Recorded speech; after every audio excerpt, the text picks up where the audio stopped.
salve! Estamos começando mais um Domcast aqui pelas redes sociais do Centro Universitário Dom Domênico, também pela revista Bem Viver. Olha, o programa de hoje, o nosso bate-papo de hoje, mais uma vez, está super interessante. Eu vou convidar aqui, aliás, já convidei, estamos recebendo aqui Beatriz Laurindo. Tudo bem, Beatriz? Tudo bem, obrigada, Laura. Muito obrigada pelo convite, pela oportunidade de estarmos juntos. A gente agradece a sua participação. A Beatriz, eu vou deixar ela apresentar. Eu conheço a Beatriz, assim, como alguém que está sempre ali, ó, na linha de frente da questão ambiental, de implantação de políticas públicas, é educadora ambiental. Vou deixar você se apresentar. Está ótimo, obrigada, viu, Laura? Bem, eu, na minha vida profissional, trabalhei em empresas privadas, né, grandes empresas em São Paulo, de onde eu vim parar aqui no Guarujá, e aqui em Guarujá eu vim empreender na área socioambiental. Que legal. Então, hoje eu posso me denominar uma educadora socioambiental, trabalho com projetos, consultoria, e mais do que tudo, né? Qual é o seu propósito de vida? Então, quando a gente cresce um pouquinho na idade, né, que idade tem que servir para alguma coisa, a gente tem que saber o que a gente veio fazer nesse planetinha aqui, o que a gente veio entregar.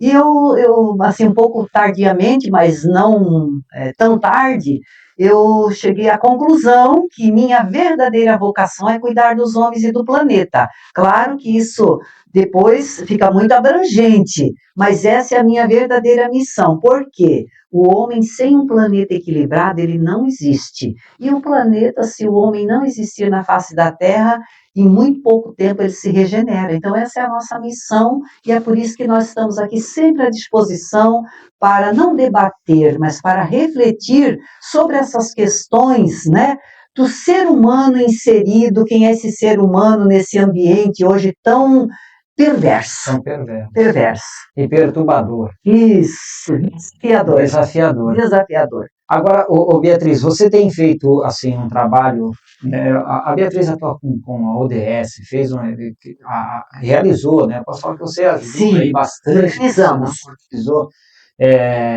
a conferência de ODS no Guarujá, e você vem fazendo um trabalho sobre essa questão do compromisso intergeracional. Sim. Compromisso intergeracional é esse compromisso que nós temos entre as gerações. Eu queria que você falasse um pouquinho mais para nós a respeito disso, porque quando você fala sobre compromisso intergeracional, é um compromisso desde o adolescente até a terceira idade, né, Bia? Vamos dizer assim que nesses desafios contemporâneos, onde nós, vamos dizer assim, nós vivemos, né, dizem aí os especialistas, mas é uma comprovação, que nós vivemos tempos de incerteza, complexos, voláteis, no sentido de que uma hora é uma política pública e aquela não serve mais, uma hora é bom você estar em contato com a natureza, outra hora já não é mais tão adequado. Então, esse mundo que nós vivemos e que acaba trazendo um grande conflito entre gerações, né? Hoje o jovem, ele se depara com um desafio de que ele...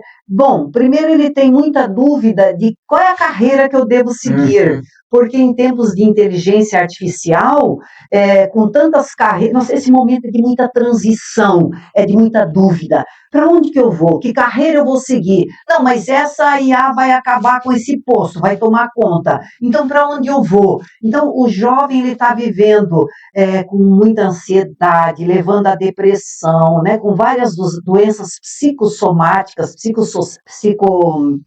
psicossociais mesmo, e isso tudo afeta essa relação. Isso não é só para o jovem, a própria pessoa mais madura, né, o adolescente, o jovem, a pessoa mais madura, ela também tem muitas incertezas. Eu terei uma assistência à saúde adequada? A minha família que precisa, os meus filhos, netos precisam trabalhar, quem é que vai poder, eu vou precisar de cuidados especiais, a saúde não dá conta. Então, assim, nós vivemos um momento tão difícil que nós, de fato, quando temos oportunidade de refletir em que mundo nós vivemos e, principalmente, como é que nós vamos fazer essa conexão, essa ponte entre o jovem que está ansioso para definir qual caminho seguir e um idoso, uma pessoa mais madura, que tem muita experiência, como ela pode contribuir com esse jovem para que ele trilhe um caminho mais seguro, mais tranquilo, ser essa ponte. E como que esse jovem também possa contribuir vamos dizer, uma segurança dessa pessoa de mais idade, porque um idoso é parte da família de um jovem, e um jovem é parte de uma família que tem um idoso, um pai, um avô. Então, esse é um grande desafio de nós chegarmos nesse equilíbrio entre a sociedade jovem, que precisa construir sua jornada, e o idoso, que daqui a pouco vai partir para um outro universo, né? Vai sair desse plano terreno, mas que precisa ter uma qualidade de vida e que também pode colocar a sua experiência, pode não, deve colocar a sua experiência a serviço de quem está chegando. Sim, né? Eu ouvindo você falar aqui, eu lembrei de um projeto, eu não me recordo da cidade, mas de que o município lá conseguiu unir a creche com o asilo. E olha que bacana, né? As crianças iam para uma casa do lado, vamos dizer assim, nos seus intervalos, para poder brincar com os idosos. E os idosos poderiam contribuir ali com as crianças, no cuidado, né, na atenção, na contação de histórias. E ali você percebe que há, sem dúvida nenhuma, uma melhor qualidade de vida, né, na convivência do idoso. Agora, você falando do jovem também, essa semana saiu, por sinal, uma pesquisa colocando essa geração de hoje como a geração mais deprimida vista. Não sei se você acompanhou isso. Inclusive com vários jovens, né, com uma ideação, né, de automutilação, daí por diante. É delicado, né? Eu estava, inclusive, conversando hoje com a garotada na escola, falando assim, o que está acontecendo conosco? Né? Por que estamos nos tornando tão agressivos? Como é que você tem uma geração sem perspectiva de futuro?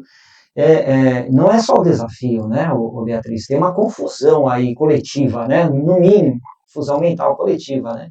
Tem, você tem toda a razão. Tem talvez uma pequena frase que pode trazer essa resposta para nós. Nós precisamos, tanto o jovem quanto o maduro, dar sentido à vida, sentido à existência. Hoje, nos traz essa impressão e quase essa certeza que as pessoas, em geral, elas não veem qual é o sentido de eu estar aqui. Então, quando você colocou ali que um idoso, ele pode, uma pessoa que já fez a sua carreira, que decidiu que não quer mais trabalhar 8 horas por dia, 5 dias por semana, ele quer ser útil à sociedade, você trouxe uma senha.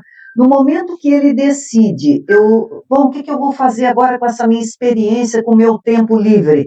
Eu irei até uma creche, colocar algumas horas da minha disponibilidade, do meu tempo, para estar com crianças, ter esse cuidado, contar uma história para crianças, etc.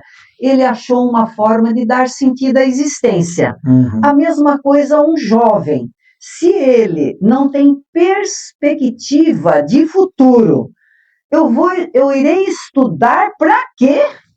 Para que eu vou fazer? São muitos jovens se perguntam, vou investir 4 anos, 5, 6 numa faculdade, para quando eu terminar, eu vou fazer o que com isso? Então, você precisa, essa questão da vocação, que lá, a gente não vai falar de nostalgia, né? Mas, por exemplo, no meu tempo de jovenzinho, que já faz tempo, quando eu tinha 12 anos, 14, na escola se fazia o teste vocacional. Então, não é que o que saiu no teu teste, a tua tendência de trabalhar mais para o lado das relações humanas, ser um psicólogo, um médico, um professor, um assistente social, um sociólogo, nessa área mais das humanas, ou então eu vou ser um físico, um matemático, etc., etc., você abriu uma perspectiva de uma tendência, né? Por todos os testes que são científicos, que tem uma base muito boa. Então, a gente fazia aquele teste, nossa, interessante. E a partir de um teste, os próprios educadores, eles mesmos, na minha sala de aula, eu tenho 50%, 60% são mais de humanas, 40 são mais da área das exatas. Até a linguagem do educador, ele vai, vamos dizer, sendo um indicador e um propulsor de motivação para o aluno. Lia eu um tratado que foi escrito em 1980, por uma autora chamada Marilyn Ferguson. Até o título do livro dela é A Conspiração Aquariana. E ela faz uma reflexão, um capítulo inteiro, sobre o educador. O educador, ele vai fazer toda a diferença na vida de uma criança, porque um educador que ele desestimula, você não dá para isso. Não, muda para lá, porque isso aí você não sabe. Ele não incentiva, ele não tem paciência, ele desconstrói um modelo mental e tira o sentido da vida de você ir naquela direção, né? Então, a coisa mais importante, seja para o jovem, ou seja para uma pessoa madura, e ter rugas, ter idade, não significa ser velho, porque essa palavra, inclusive, é muito triste. Ser um velho, não, é um idoso. Então, ser uma pessoa idosa, assumir que, eu sou um idoso, é porque acabaram-se os sonhos, porque você não sonha mais, porque sonhar não é para o jovem ou para o idoso, sonhar é inerente ao ser humano. Enquanto houver sonhos, enquanto houver motivação, há vida, e enquanto há vida, há essa disponibilidade para o serviço, porque nós nascemos, o que é a palavra serviço? Você separa o S, o E e o R, é ser, e a outra parte é viço. O que é a palavra viço? Viço é uma pessoa que, nossa, que pessoa viçosa, é uma pessoa que demonstra vida, que tem disposição. Então, serviço é o viço do ser. É uma pessoa que se coloca a serviço do outro. Se nós tivermos, seja o jovem ou o maduro, consciência de que nós nascemos para servir e encontrarmos a nossa vocação, vai dar certo. Vai equilibrar. Com certeza. Você falando sobre essa questão do teste vocacional, e é muito bacana porque é real. Por exemplo, o Centro Universitário Dom Domênico, ele faz esses testes, né? Tem os alunos da psicologia, a galera vai para as escolas e faz tanto aqui na escola, no Colégio Dom Domênico, quanto em escolas públicas. Eu tive a oportunidade de acompanhar, e o interesse do jovem em olhar e prestar atenção e tentar identificar aquilo que ele é bom, né? Se reconhecer e reconhecer as suas inteligências, é fantástico, o resultado é maravilhoso. Aí eles falam assim, professor, quando é que vai ter de novo? É de extrema importância, até porque existem várias inteligências, né, Bia? Nós nos acostumamos com alguém que é bom em matemática, alguém que é bom em português, e se o menino é bom em dança, em música, aquilo ali passa despercebido, né?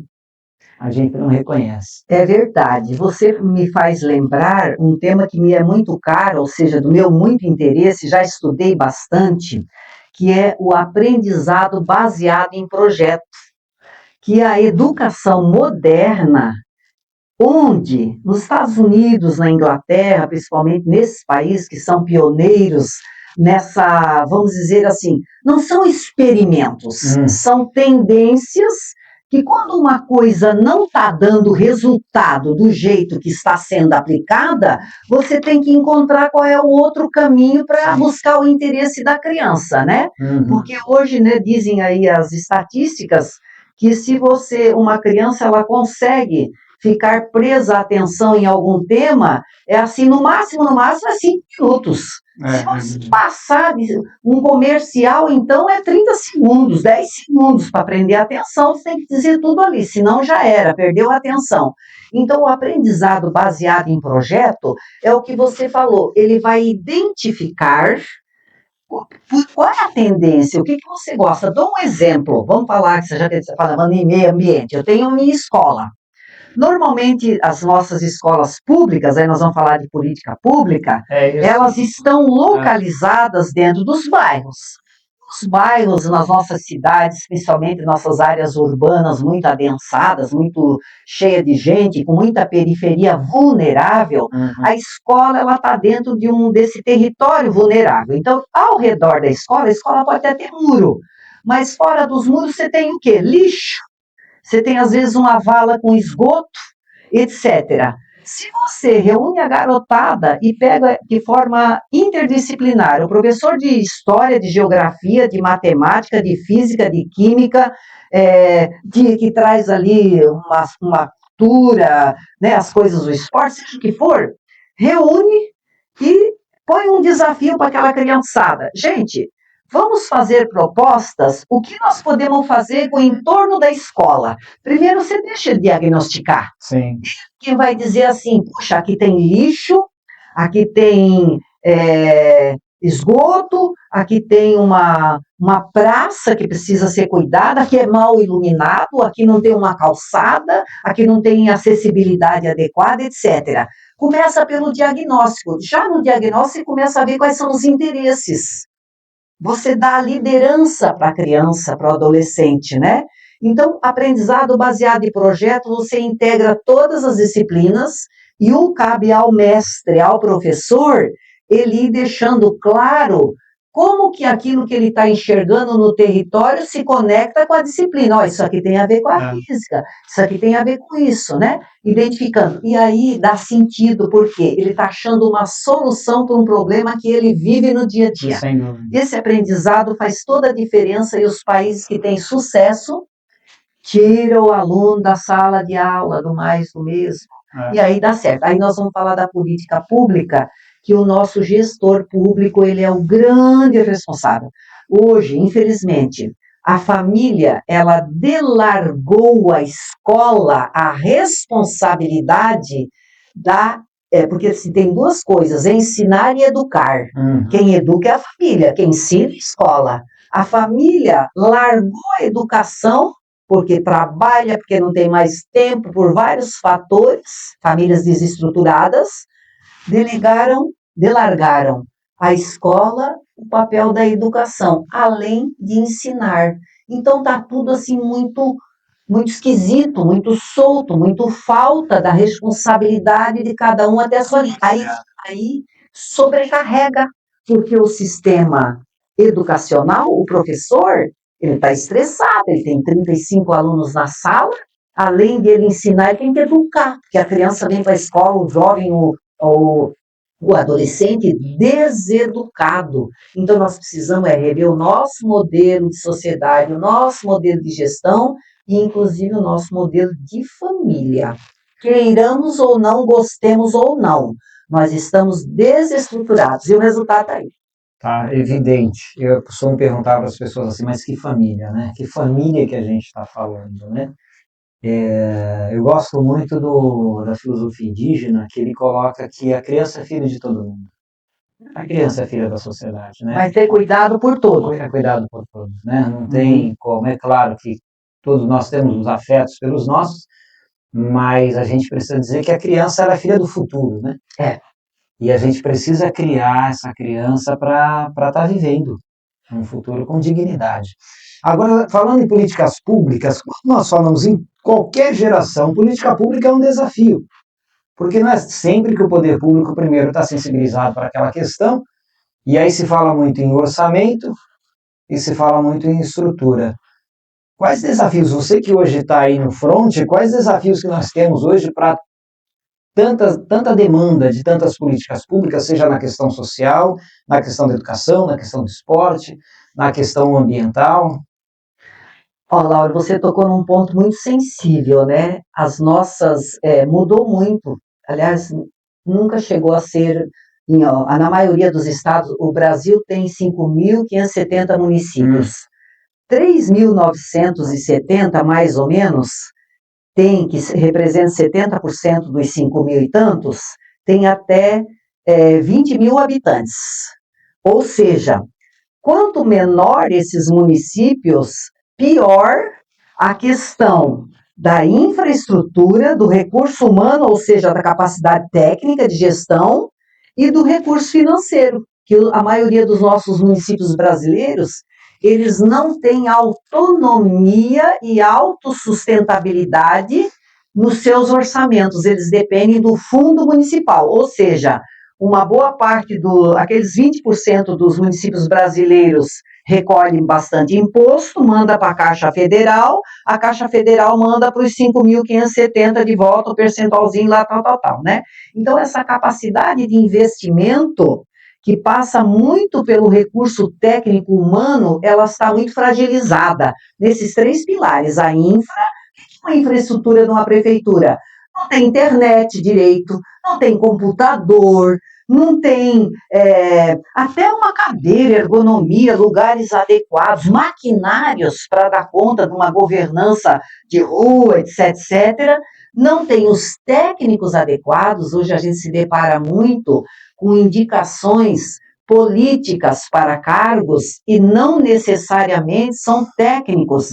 E com um grande problema, né? Hoje a gente fala que é preciso que a gente tenha programas de governo e não programas de 4 anos de um mandato político. O que é um programa de governo? É um planejamento com visão de médio e longo prazo que vai além dos 4 anos que fica uma equipe. Porque essa equipe de 4 anos, ela chega, não tem planejamento do quem saiu, ela tem que começar praticamente do zero a fazer planejamentos. Quando ela pensa que fez um planejamento e começa a executar, ela vai embora. Isso quando não tem um plano de secretário, né? Isso.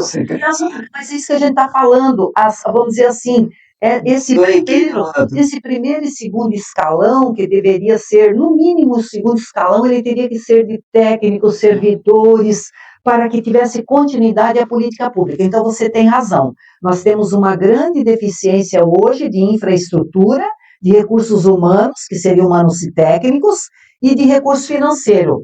Qual é o resultado disso? O que está aí.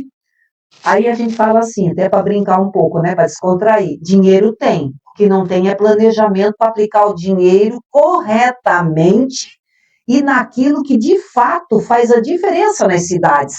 Educação, saúde, saneamento, habitação. Porque quando você cuida da saúde, você traz dignidade, o menino não falta na escola, o pai não falta no serviço, a produtividade aumenta, o imposto aumenta, é tudo uma coisa só, né?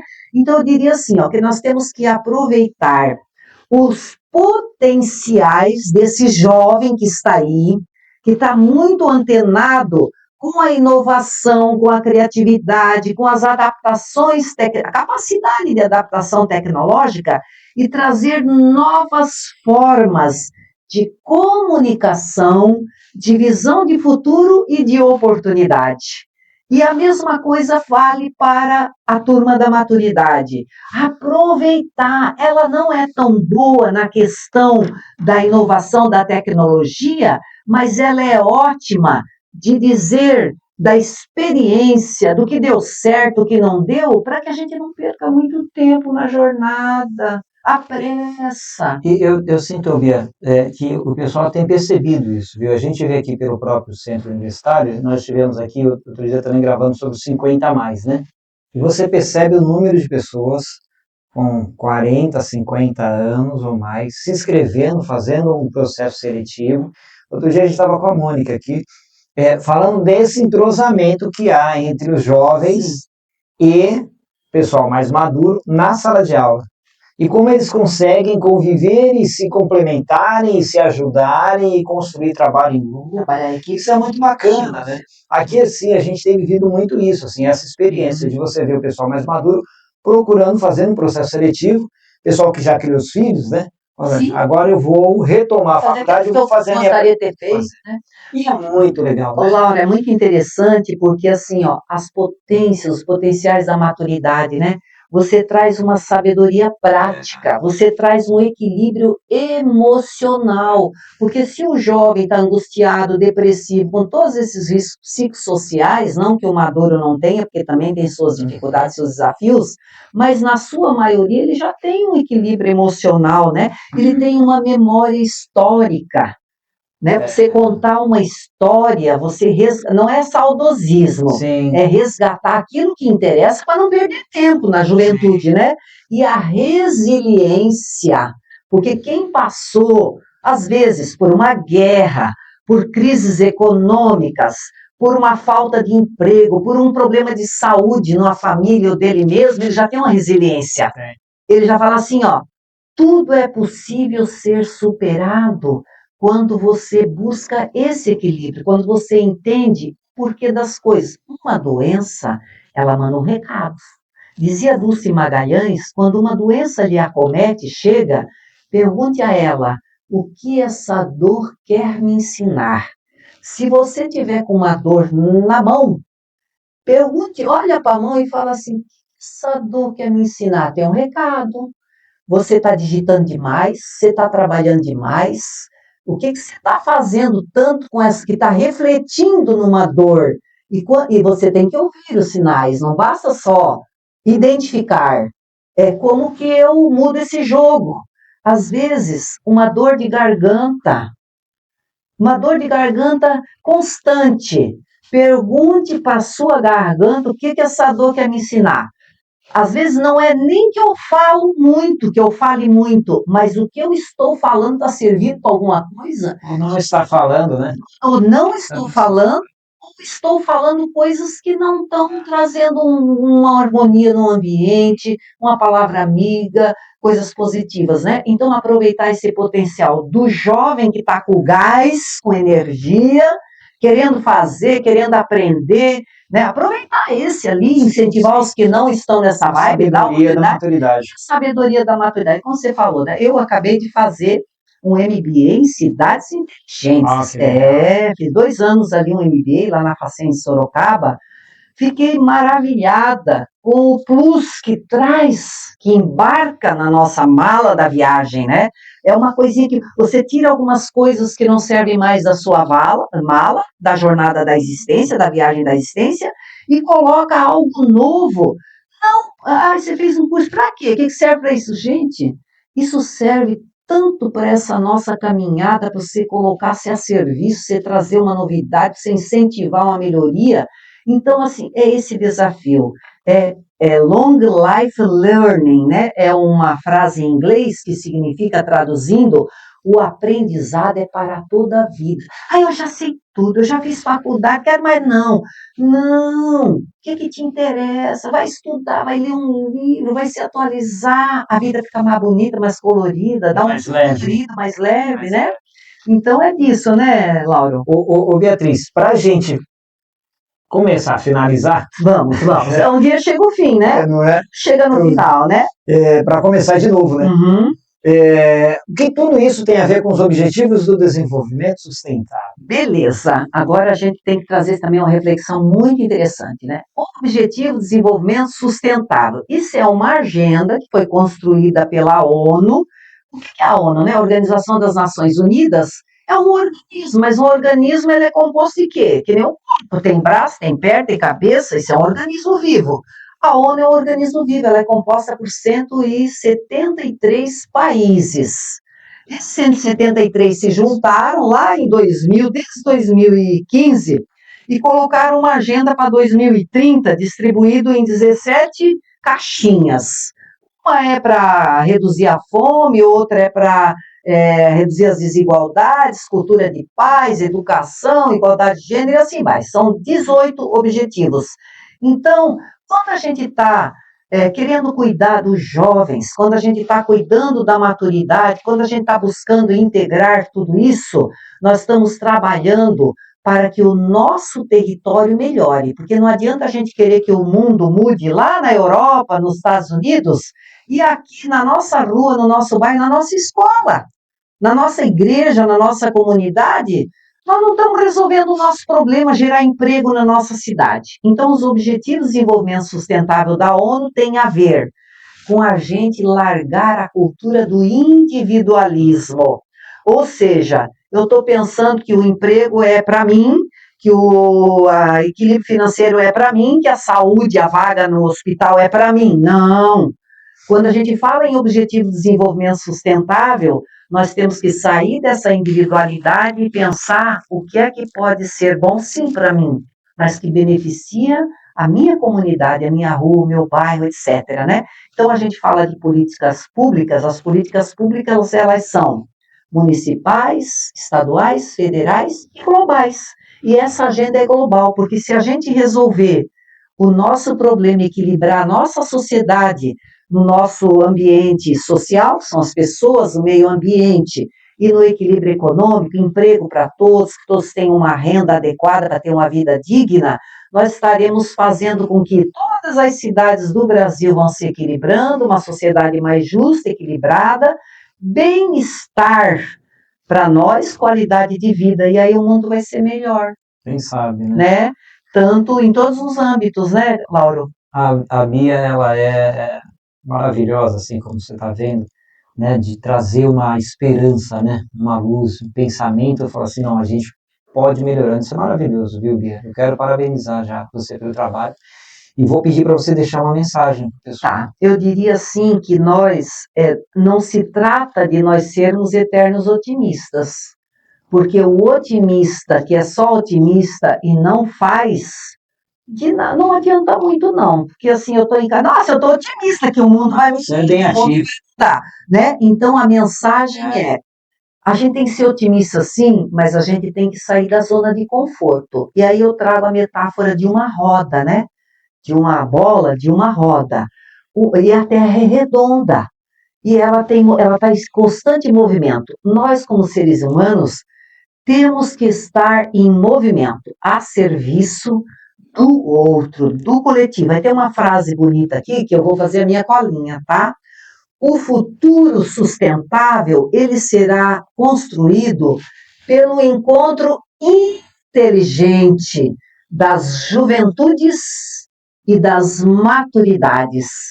E se a gente conseguir fazer um bom encontro das juventudes e das maturidades, nós podemos ter certeza que nós estaremos dando guarida para as crianças, para os adolescentes e para aqueles que estão no meio do sanduíche, que são aqueles que estão produzindo muito, né? Que estão no mercado de trabalho, que são grandes profissionais, que estão fazendo a economia girar, e estão construindo as tecnologias com muito mais experiência e tudo mais. Essa faixa dos 35, 45, 50, que está pagando a conta mesmo, né? Para que o jovem possa subir. E que para o idoso tenha suporte, né? Seja com a Previdência Social, etc. Então a mensagem é sim, sejamos otimistas, mas nos coloquemos em movimento para servir, porque nós nascemos, a razão de ser, de estarmos nesse planeta é servir. E se você não tiver a fim de servir, eu tenho um recado para você, viu? Desocupa a cadeira. Por quê? Pede para subir. Você está consumindo ar, alimento, os recursos hídricos. Então, assim, tem razão de ser de você estar ocupando uma cadeira. Tem lugar para todos, mas faça a sua parte. Não precisa viver. Laura, muito obrigada, viu, pela oportunidade, né, de refletirmos. Se servir uma sementinha para alguém, já ficamos bem felizes, né? A gente agradece, o Domcast agradece a sua presença aqui, a sua participação. A Bia está sempre na correria e portas abertas para você. É isso aí. Sempre. Correria e disponibilidade. Sempre tem um lugarzinho para a gente falar de coisas boas, né? Muito obrigada, viu, Lauro? Saúde e paz. Para todos nós. Esse é o recado. Gente, a gente volta na próxima semana, lembrando aí que a gente tem processo seletivo com inscrições abertas, agora para o segundo semestre, né, já é o processo seletivo 2, né, para o segundo semestre, independente de faixa etária. Eu acabei de sair do ensino médio, vem para cá. Eu já terminei, já fiz uma faculdade, quero fazer uma segunda, vem para cá. É à distância, é presencial, é semipresencial, vem para cá. Primeira faculdade, vem que vale a pena, porque conhecimento é tudo, né? Até a próxima semana.